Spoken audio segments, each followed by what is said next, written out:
for everyone to know, but you're also a part of and a representative of the International Monarchist League.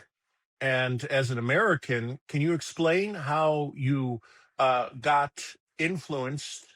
Um, Maybe that's the wrong word, but kind of adopted monarchism as your preferred form of government, which I agree with. And I think most students of history understand the importance of monarchy when done properly.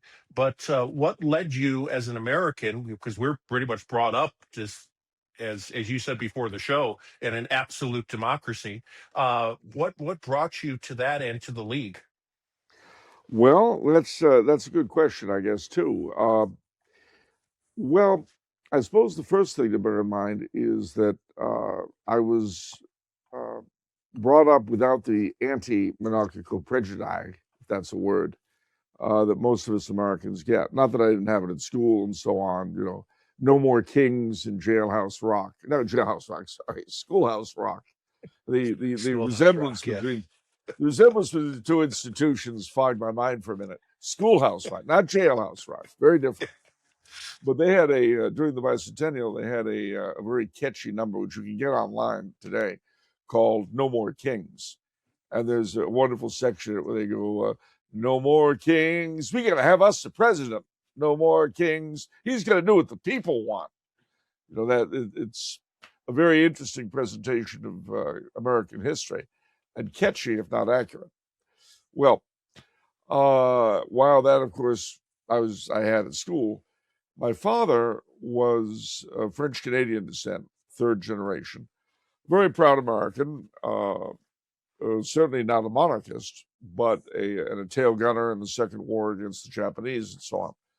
But being French Canadian and being very historically minded, he did have a love of the House of Bourbon, and especially the Louis XIV, the 13th and 14th, who brought our fathers to Canada, and a very great dislike of the French Revolution. He also, having a Jacobite ancestor who fought at Culloden, was very, very fond of the House of Stuart.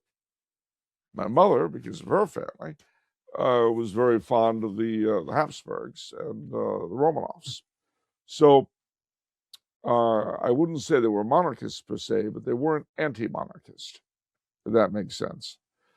And I grew up with a real dislike of the French Revolution and the Russian Revolution and the overthrow of the Habsburgs. So that was the start. And then when I was, well, it's 50 years ago now and more, when King Constantine of Greece made the effort to come back to his throne after the overthrow of the junta, they had a referendum on the monarchy, and the royalists were not allowed to campaign.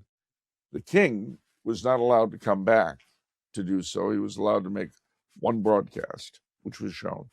And the architect of this was a man whose life he had actually saved.